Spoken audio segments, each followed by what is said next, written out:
এই সময় মন আনন্দে ভরে থাকে। এমন মনে হয় যেন আমরা আকাশে বিচরণ করতে চলে যাই, কিন্তু সেটা তো সম্ভব নয়। সেই জন্য হয়তো আমরা ঘুড়ি ওড়াই, এই ঘুড়িকে নিজেদের প্রতিরূপ মনে করে। এবার অনেক মানুষ আছেন যারা ঘুড়ি ওড়ান, কিন্তু এই কর্মের সারমর্ম কি সেটা কজন বুঝতে পারেন? আপনি এটা মনে করুন যে আপনি হলেন সেই ঘুড়ি, আর এই সুতো যিনি ধরে রয়েছেন তিনি হলেন পরমাত্মা। আর এই সুতো যেখান থেকে শুরু হয় সেই লাটাই হলো আমাদের কর্মচক্র। এবার আপনি নিজেই অনুমান করুন যে এই উড়ান কার ওপর নির্ভরশীল? পরমাত্মার ওপর আর আপনার কর্মের ওপর। যদি পরমাত্মা আপনার হাত ধরে থাকেন, আপনার সাথে থাকেন, যদি আপনি শুভ কর্ম করতে থাকেন, আপনি এই আকাশে উড়তে থাকবেন। কিন্তু কোথাও যদি পরমাত্মার সাথে এই বন্ধন ছিন্ন হয়, আপনার কর্মচক্র খারাপ হয়ে যায় বা থেমে যায়, তাহলে আপনার এই ঘুড়ি কেটে যাবে আর দূরে কোনো গাছের ডালে গিয়ে আটকে যাবে। তাই শুধুমাত্র ঘুড়ি ওড়াবেন না, তার থেকে শিখুন, পরমাত্মার সাহচর্যে থাকুন, সবসময় শুভ কর্ম করতে থাকুন, আর সবসময় এই ভক্তি আর শক্তি, এই দুইয়ের মধ্যে সম্পর্ক অত্যন্ত সরল। মানুষ ভক্তি করেন যাতে তিনি শক্তি লাভ করতে পারেন, আর শক্তি লাভ করার পরে ভক্তি ভাব ভুলে যান আর শক্তির প্রতি আসক্তিতে মত্ত হয়ে যান, আর সেখান থেকেই তার বিনাশ শুরু হয়। কেন? কারণ ভক্তির দ্বারা প্রাপ্ত শক্তি অন্য কারোর হিতের জন্য ব্যবহার করতে হয়, অন্য কারোর মঙ্গল করার জন্য ব্যবহার করতে হয়, কারোর বিনাশের জন্য নয়। এবার যদি আমি আপনাদের একটা উদাহরণ দিয়ে বোঝাই, তাহলে কোদাল দিয়ে আমরা মাটি কোপাতে পারি, একটা গর্ত খুঁড়তে পারি যাতে একটা নতুন বৃক্ষ জন্ম নিতে পারে, একটা বৃক্ষ যা অন্য জীবকে ফল প্রদান করবে, যাত্রীদের ছায়া প্রদান করবে। কিন্তু এই কোদালের ব্যবহার যদি আমরা অন্য কারোর ক্ষতি করার জন্য করি, তাহলে ক্ষতি শুধুমাত্র আমাদেরই হবে। তাই জীবনে যদি আপনি কোনো শক্তি লাভ করেন, হয়তো ভক্তির দ্বারা বা অন্য যেখান থেকেই হোক, তার সদ্ব্যবহার করতে শিখুন, নয়তো এই প্রাপ্ত শক্তি আপনার পতনের কারণ হয়ে দাঁড়াবে। তাহলে আসুন আমার সাথে ভালোবেসে বলুন, রাধা রাধা। আমাদের মনে যখন কোনো প্রশ্ন ওঠে, কোনো দ্বন্দ্ব জাগে, তখন আমরা যাই আমাদের গুরুর কাছে, আমাদের আরাধ্যের কাছে গিয়ে জিজ্ঞেস করি। এইভাবেই একদিন আমি পৌঁছলাম আমার আরাধ্যের কাছে, আমার মহাদেবের কাছে, আর ওনাকে প্রশ্ন করলাম যে মহাদেব, জীবনে আনন্দ পাওয়ার, উৎসব পালনের, প্রেম ভাগ করে নেবার, জীবনকে উপভোগ করে নেওয়ার সর্বশ্রেষ্ঠ সময় কোনটা? মহাদেব হাসলেন আর উনি বললেন, জীবনে উৎসব পালনের সবথেকে শ্রেষ্ঠ দিন হল মৃত্যুর ঠিক আগের দিনটা।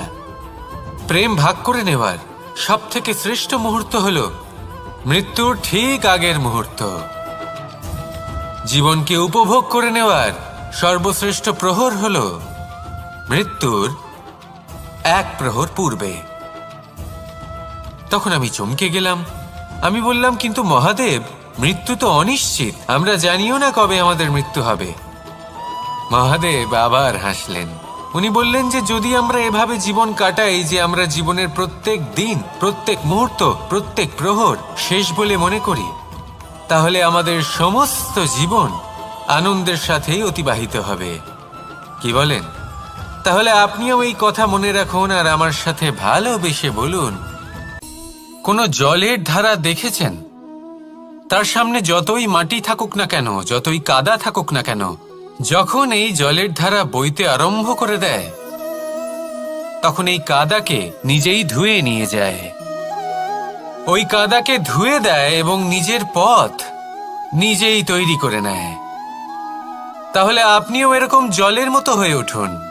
যদি হয়ে উঠতে পারেন, তাহলে নিজের মনের, নিজের ভাবনার, নিজের জীবনের যত অনাবশ্যক তত্ত্ব আছে, অনুপযোগী অংশ রয়েছে, অর্থাৎ অপরিষ্কার অংশ রয়েছে, তা নিজে থেকেই নির্মল হয়ে উঠবে।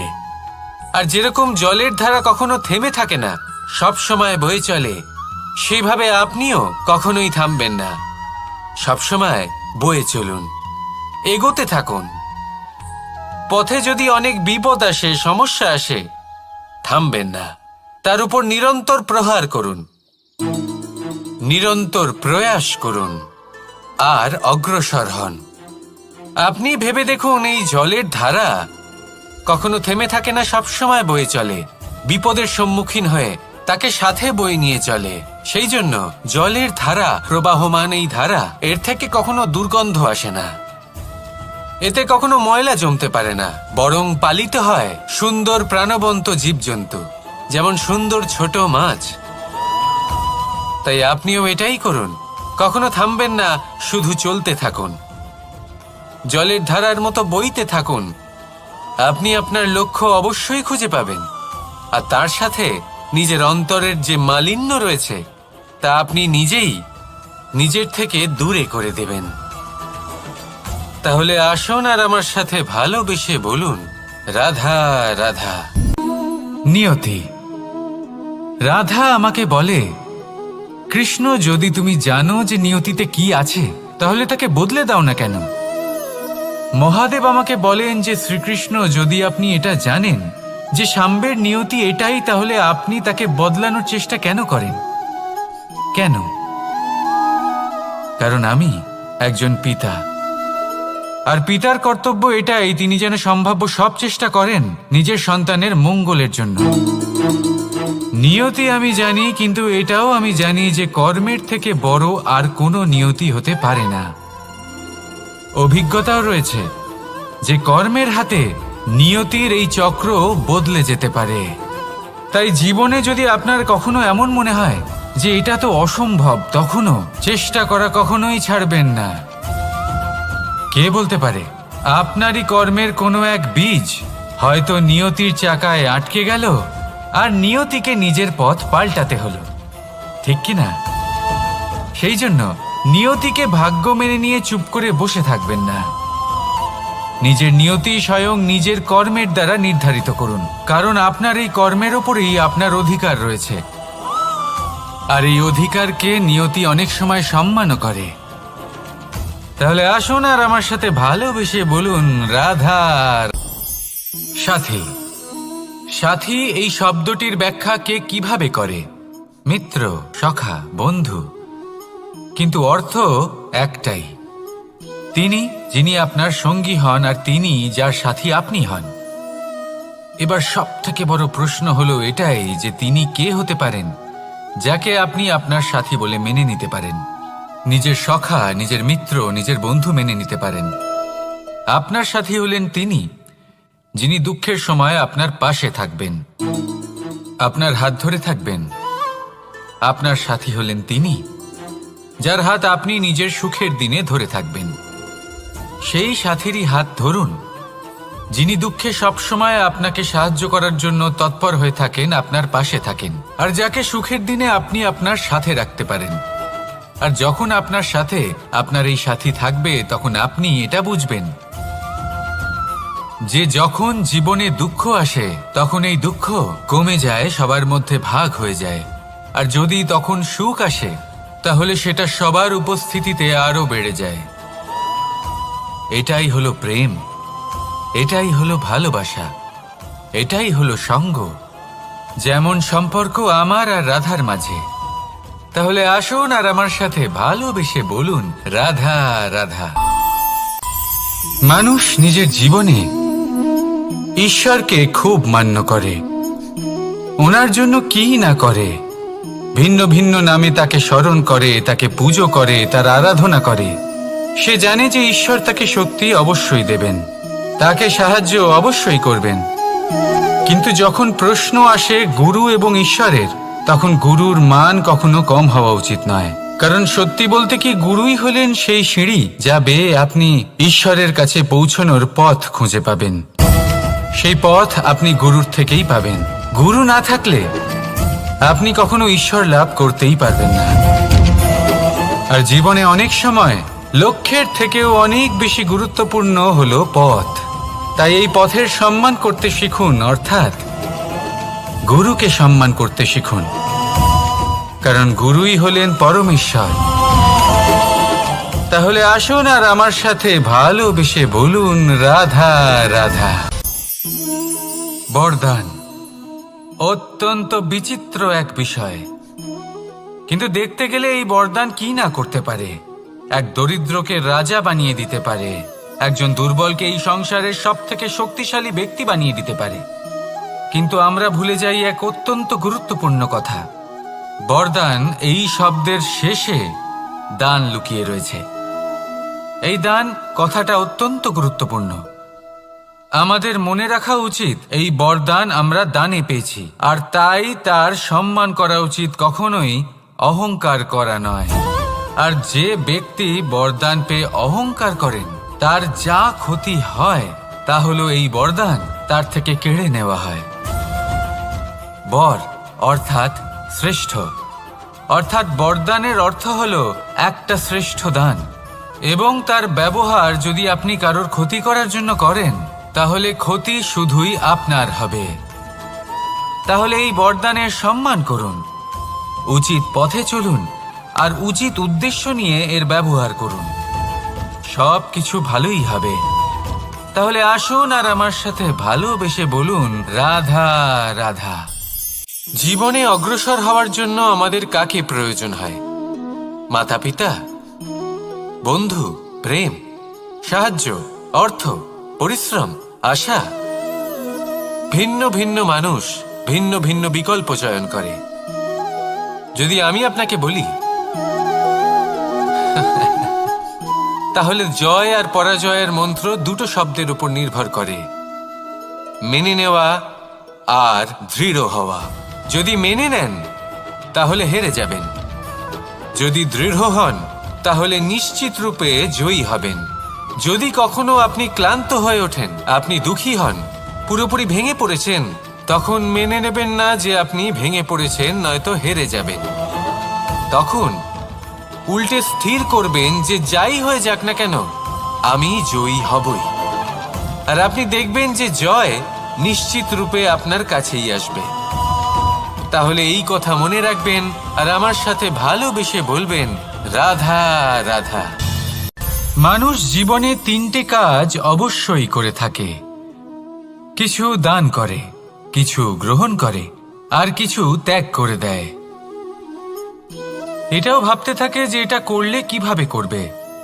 দেবার জন্য পর্যাপ্ত ধন নেই, নেবার জন্য সংসারে অত স্নেহ নেই, আর ত্যাগ করার জন্য জীবনে এত সুখই নেই, তাহলে কিভাবে করবে? আসলে আমরা বস্তুগত চাহিদা অর্জনে এত ব্যস্ত হয়ে পড়ি যে আমরা বুঝতেই পারি না যে কি নেবার আছে, কি দেবার আছে, আর কি ত্যাগ করার আছে। তাহলে আজ আমি আপনাকে বলেই দিই, মনে রাখবেন এই তিনটে গুরুত্বপূর্ণ গুণ, তিনটে গুরুত্বপূর্ণ কথা। দেবার জন্য আছে দান, নেবার মতো আছে জ্ঞান, আর ত্যাগ করার মতো আছে অহংকার। যখন আপনি দান করতে শিখে যাবেন, জ্ঞান অর্জন করার শক্তি আপনা থেকেই আপনার মধ্যে চলে আসবে। আর যখন এই জ্ঞান আপনার মধ্যে প্রবেশ করবে, অহংকার আপনা থেকেই আপনার থেকে দূরে চলে যাবে। যে ব্যক্তি এই তিনের মধ্যে ভারসাম্য বজায় রাখতে পারে, তার বর্তমান, ভূত, ভবিষ্যৎ, লোক, পরলোক সব কিছু শুধরে যায়। যেই দিন আপনি দান করতে শিখে যাবেন, জ্ঞান আহরণ করতে শিখে যাবেন, অভিমান ত্যাগ করতে শিখে যাবেন, আপনার সর্বশক্তিশালী, সর্বশক্তিমান পরমেশ্বরেরও প্রয়োজন পড়বে না, কারণ তখন ঈশ্বর আপনার মধ্যেই বাস করবেন। তাহলে আসুন আর আমার সাথে ভালোবেসে বলুন রাধা রাধা। অনেক সময় মানুষের মনে এরকম প্রশ্ন আসে যে এই সংসারে সবথেকে বড় বিপদ কি? কেউ বলে ধর্ম সংকট, আবার কেউ বলে প্রাণের উপর আসা সংকট। প্রত্যেক মানুষের জীবনে বিভিন্ন সংকট আসে, আর এই সমস্ত সংকট অত্যন্ত বিচিত্র হতে পারে। এই সমস্ত সংসার হলো সংকট দ্বারা পরিপূর্ণ। ঠিক আছে, আপনাকে একটা উদাহরণ দিই। একজন ধনী ব্যক্তি, এবার ওনার জীবনে সংকট কি হতে পারে? সংকট এটাই যে কেউ তার সম্পত্তি চুরি না করে নেয়, আমরা বুঝতে পারছি। এবার একজন চোর, তার জীবনে সংকট কি হতে পারে? যে চুরি করার সময় সে যদি তার একটা কাশি চাপতে না পারে, তাহলে সে ধরা পড়ে যেতে পারে, ঠিক কিনা? আবার অনেক সময় এমনও হয় যে যার জন্য আমি সংকট, সেও আমার কাছে সংকট। যেমন এই পরিস্থিতিতে দেখুন, সংকট হলো সংকট, এ তো জীবনে থাকবে, কিন্তু এর সম্মুখীন কিভাবে হওয়া যায়? খুব সরল, সব এটার ওপর নির্ভর করে, মনের ওপর। এই মনকে নিয়ন্ত্রণ করলে সব ঠিক থাকবে। এবার যদি ধনী ব্যক্তি মনকে নিয়ন্ত্রণ করে ফেলেন, নিজের অর্থের ব্যবহার শুভ কাজের জন্য, সমাজের সেবার জন্য বিকাশ করতে করেন, ওই অর্থকে একত্রিত করে না রাখেন, তাহলে চুরির সমস্যা, এই সংকট সেখানেই কেটে যাবে। এবার যদি কথা বলি সেই চোরের, তাহলে চোর যদি নিজের মনকে সংযত করে নেয়, যদি নিজের কর্মকে নিয়ন্ত্রণ করতে পারে, তাহলে এমন কোনো স্বর নেই, এমন কোনো স্বর নেই যা ওকে ধরা পড়তে বাধ্য করবে।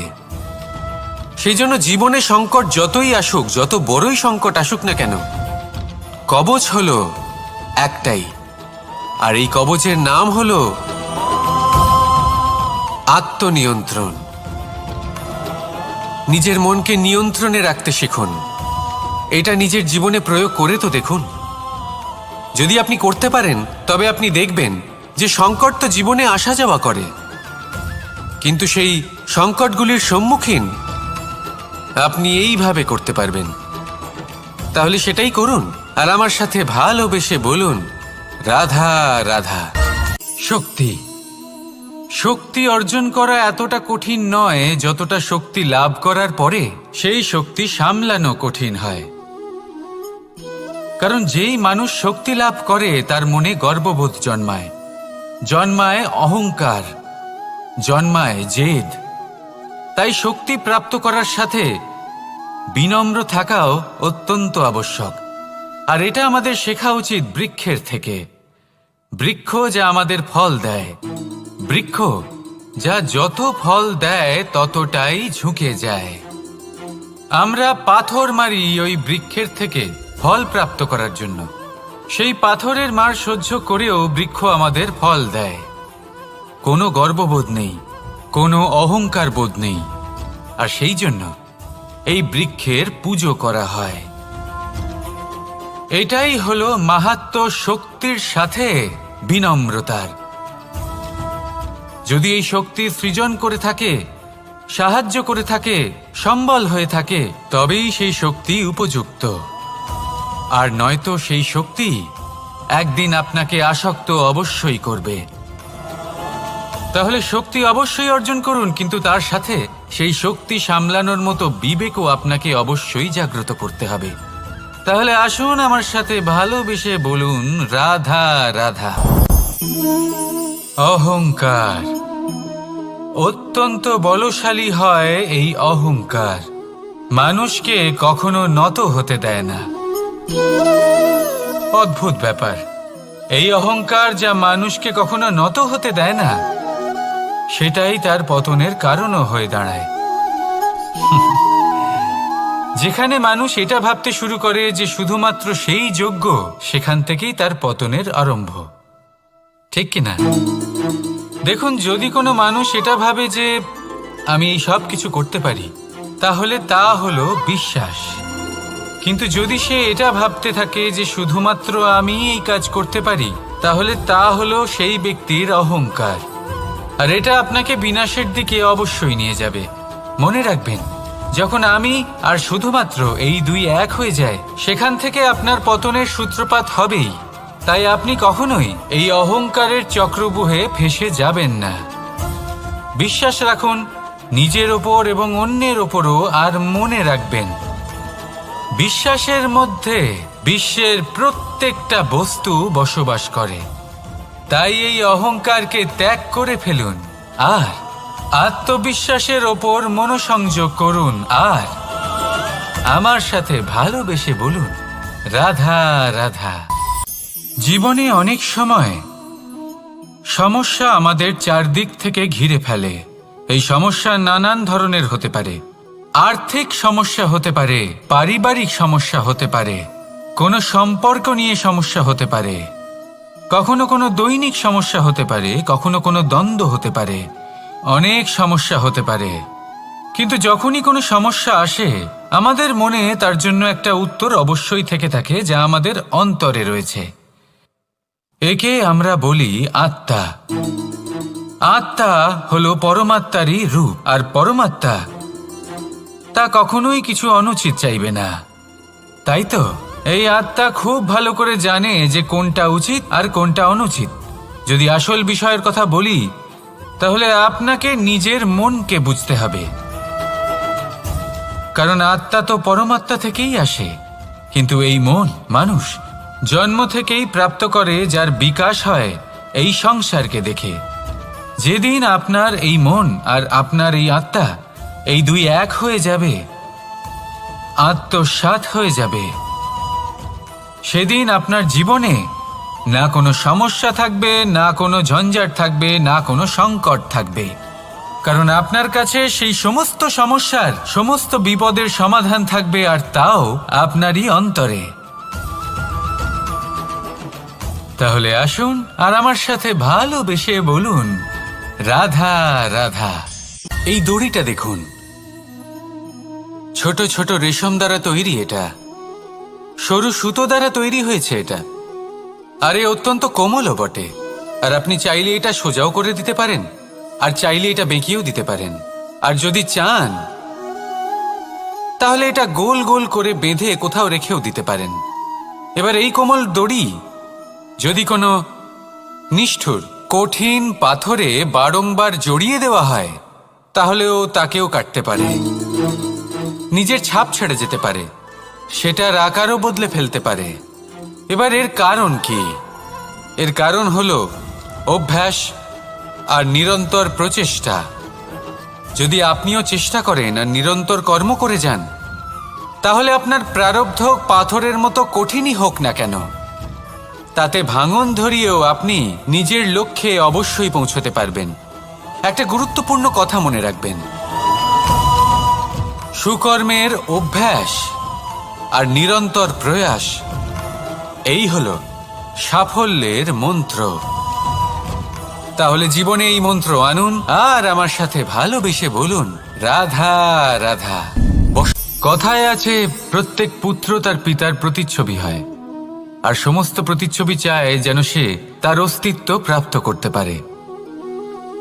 পুত্র চায় সে যেন তার পিতার মতো হয়, বা কখনো কখনো তার থেকেও শ্রেষ্ঠ হয়। সেটা কোনো অনুচিত ব্যাপার নয়। অনুচিত তখন হয় যখন পুত্র নিজের পিতার মতো হবার স্বপ্ন পূরণ করতে গিয়ে বা তার থেকেও শ্রেষ্ঠ হওয়ার স্বপ্ন পূরণে অনুচিত পথের আশ্রয় নেয়। কারণ তারপরে সে তার পিতার গুণগুলি আত্মসাৎ করতে চায় না। সে শুধুই এটা চায় যে সংসারের চোখে যেন আমি শ্রেষ্ঠ প্রমাণিত হই। এটা অনুচিত। সংসারে এমন অনেক মানুষ আছেন যারা এই কারণে শ্রেষ্ঠ হবার চেষ্টা করেন যাতে তার পরিবারের, তার পিতার সম্মান বৃদ্ধি পায়। এমনও মানুষ থাকেন, আর এটাই হলো পার্থক্য উদ্দেশ্যের। মনে রাখবেন, যদি আপনার উদ্দেশ্য শুভ হয় তাহলে পথও শুভ হবে, যদি আপনার উদ্দেশ্য অশুভ হয় তাহলে পথও অশুভ হবে। তাহলে নিজের পিতার মতো হবার চেষ্টা অবশ্যই করুন, তার থেকেও শ্রেষ্ঠ হওয়ার চেষ্টা অবশ্যই করুন, কিন্তু মনে রাখবেন আপনার সংকল্প আর আপনার উদ্দেশ্য এই দুই শুভ হওয়া উচিত। তাহলে আসুন আর আমার সাথে ভালোবেসে বলুন, রাধা রাধা। পিতা আর পুত্রের সম্পর্ক অত্যন্ত মধুর হয়ে থাকে। পিতা স্বপ্ন দেখেন, তাকে পূর্ণ করার সকল সম্ভাব্য চেষ্টা করেন, কিন্তু তাও অনেক সময় ওনার স্বপ্ন অপূর্ণ থেকে যায়। তখন পিতা ভাবেন যে স্বপ্ন উনি পূর্ণ করতে পারেননি, ওনার সন্তান তা অবশ্যই পূরণ করবে। যে স্থানে উনি কখনো পৌঁছতে পারেননি সেই স্থানে ওনার পুত্র অবশ্যই পৌঁছবে।